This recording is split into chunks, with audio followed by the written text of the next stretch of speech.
चीक तमातम तम।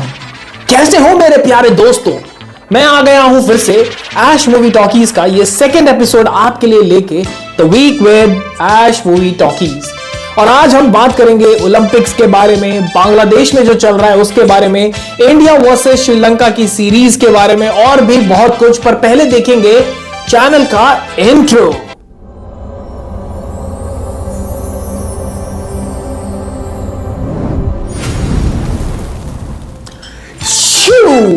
तो दोस्तों क्या चल रहा है, देख रहे हो कि नहीं देख रहे हो? ओलंपिक्स में क्या कमाल की खेल प्रतियोगिताएं चल रही हैं। ऐसे ऐसे खेल जो शायद हमने इससे पहले सुने भी नहीं थे और कमाल के यार परफॉर्मेंसेस हो रहे हैं।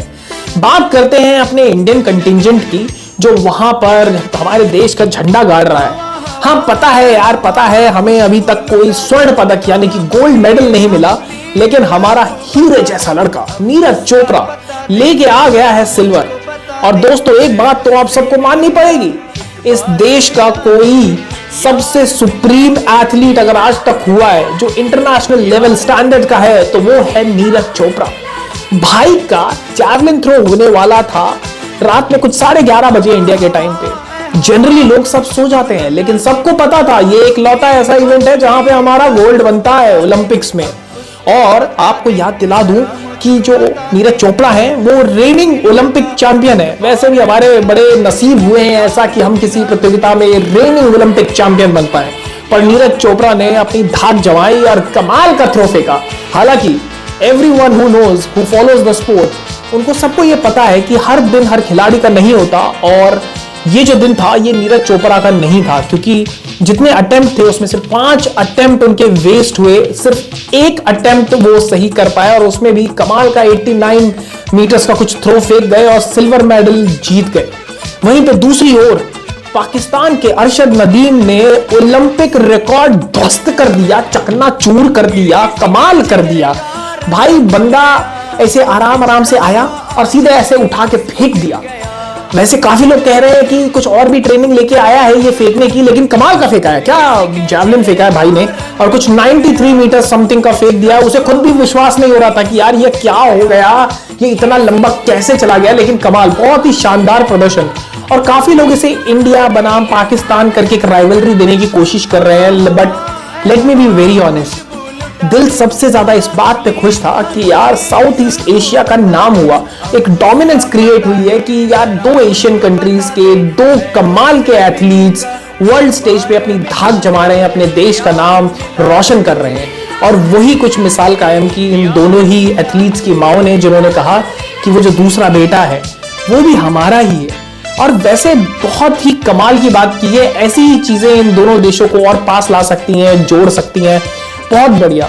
वैसे काफी लोग कहेंगे कि यार पिछली वीडियो में तो तुमने कहा था इंडिया को टूर नहीं करना चाहिए पाकिस्तान का, और उस बात पे मैं आज भी कायम हूं, क्योंकि ऐसी ये जो मिसालें क्रिएट हो रही है ये काफी इंडिविजुअल मिसालें हैं जिनको कलेक्टिवली आना पड़ेगा, तब जाके ये दोनों देश साथ में आ पाएंगे। तो मेरा स्टांस अभी भी बिल्कुल वही है, इंडिया को नहीं जाना चाहिए पाकिस्तान, पर ऐसे हमें और भी मिसालें कायम करनी चाहिए। तो well done Arshad Nadeem and well done Neeraj Chopra, आपने साउथ ईस्ट एशिया का नाम आगे बढ़ाया है एटलीस्ट इस ओलंपिक खेलों में, कमाल कर दिया। और वहीं पे हमारी इंडियन हॉकी टीम ने फाइनली जीत लिया है ब्रॉन्ज मेडल, हराया है उन्होंने स्पेन की टीम को। बहुत ही कड़ा मुकाबला हुआ था, और ये पीआर श्रीजेश जो कि हमारे गोलकीपर हैं, उनका आखिरी मैच था। जाते जाते क्या विदाई देके गए हैं अपने आप को भी और पूरे देश को भी, ब्रॉन्ज मेडल मिला है।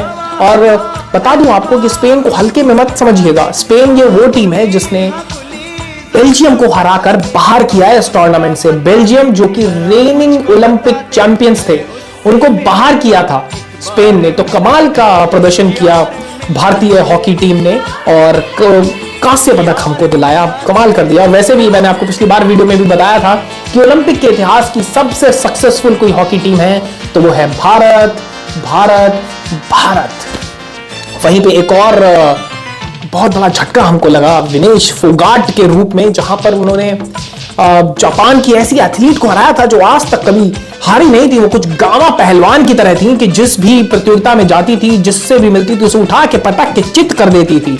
लेकिन विनेश फोगाट ने 9 मिनट्स में उनको हराया। उसके बाद उन्होंने अपना सेमीफाइनल बाउट भी जीता और फाइनल के लिए पहुंच गई।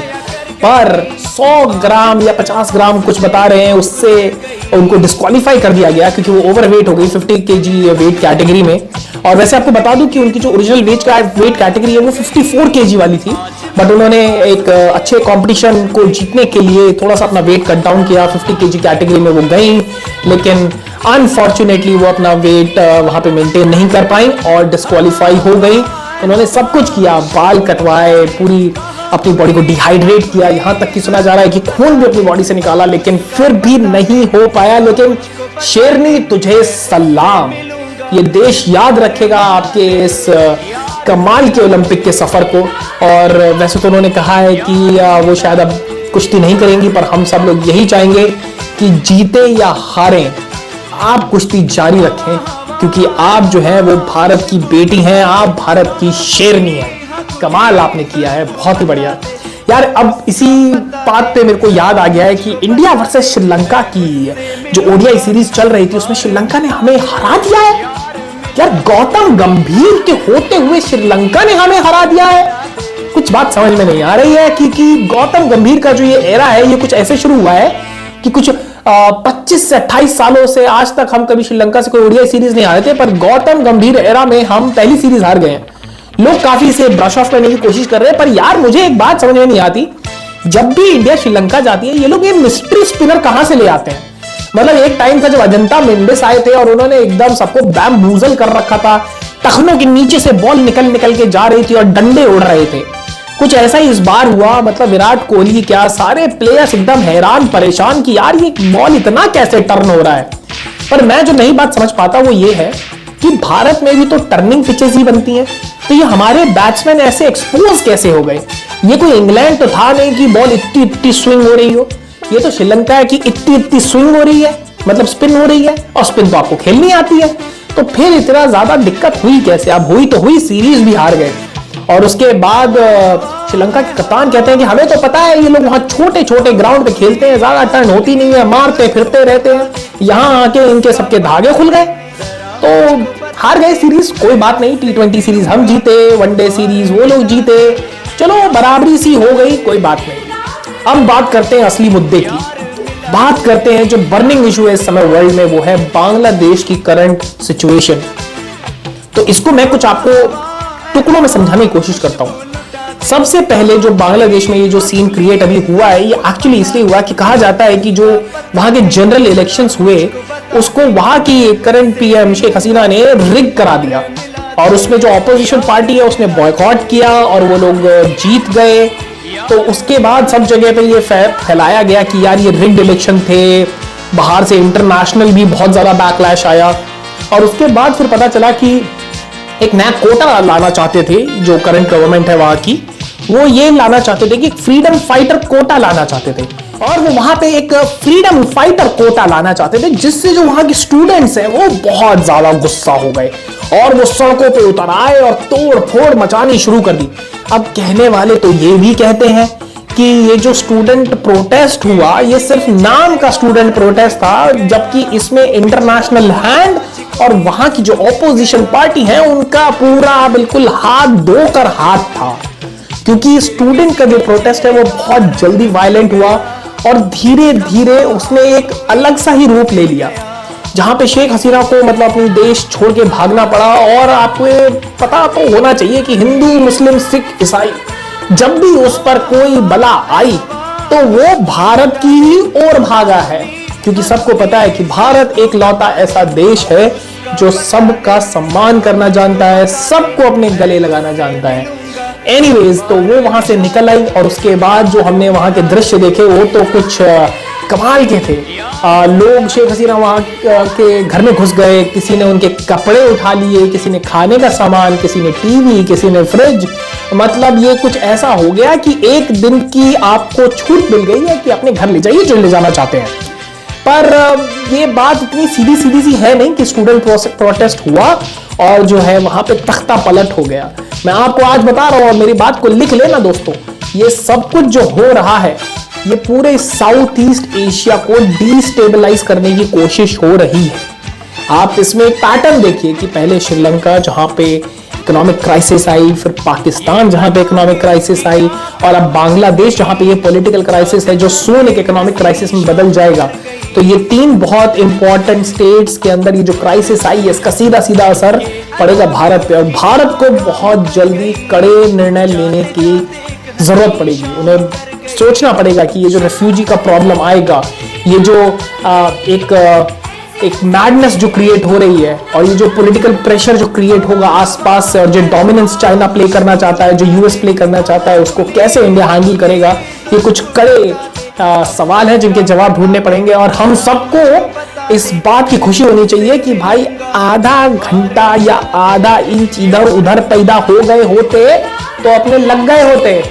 तो be proud that you are an Indian. इस बात पे गर्व कीजिए कि आप एक भारतीय हैं और उसका हक अदा कीजिए, भारत के हित में सोचिए। खैर, अब मैं बोलूंगा तो फिर लोग कहेंगे यार प्रोपेगेंडा है, लोगों ने कश्मीर फाइल्स को प्रोपेगेंडा बताया, केरला स्टोरी को प्रोपेगेंडा बताया। अब जो बांग्लादेश में हिंदुओं के साथ हो रहा है उसे प्रोपेगेंडा बताया जा रहा है। तो प्रोपेगेंडा ये है कि जो हिंदू है वहां पे वो खुद अपनी दुकानों में आग लगा दे रहे हैं और वहां के लोगों को ब्लेम कर रहे हैं।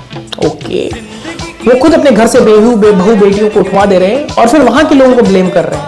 ओके, और जब बांग्लादेश का निर्माण हुआ तो वहां कुछ 20 से 25% हिंदू थे, आज सिर्फ 7 या 8% हिंदू रह गए। इसके लिए भी वो खुद ही जिम्मेदार है। कुल मिला के बात यह है कि जो हिंदू है उसका जब पतन होता है तो उसके लिए वो खुद ही स्वयं जिम्मेदार होता है, इसमें कोई और एक्सटर्नल फोर्स नहीं होती। और अगर कोई इसके खिलाफ कहता है तो वो सिर्फ प्रोपेगेंडा है। तो मुझे भी यही लग रहा है दोस्तों कि वहां पे जो भी कुछ हो रहा है ये एक्चुअली प्रोपेगेंडा है। वो वहां पे बहुत हंसी खुशी के साथ रह रहे हैं, ये तो सब केवल आरएसएस वगैरह लोग जो है वो फैला रहे हैं, ये जो नैरेटिव क्रिएट किया जा रहा है। मैं बिल्कुल इस बात को खारिज करता हूं क्योंकि वहां पे सब बहुत खुशी से रह रहे हैं। लेकिन अगर आपको लगता है कि वहां पे हिंदुओं के साथ कुछ गलत हो रहा है तो आवाज उठाइए। सोशल मीडिया की जो ये ताकत है उसे अपना बनाइए और आवाज उठाकर उनका हौसला बढ़ाइए।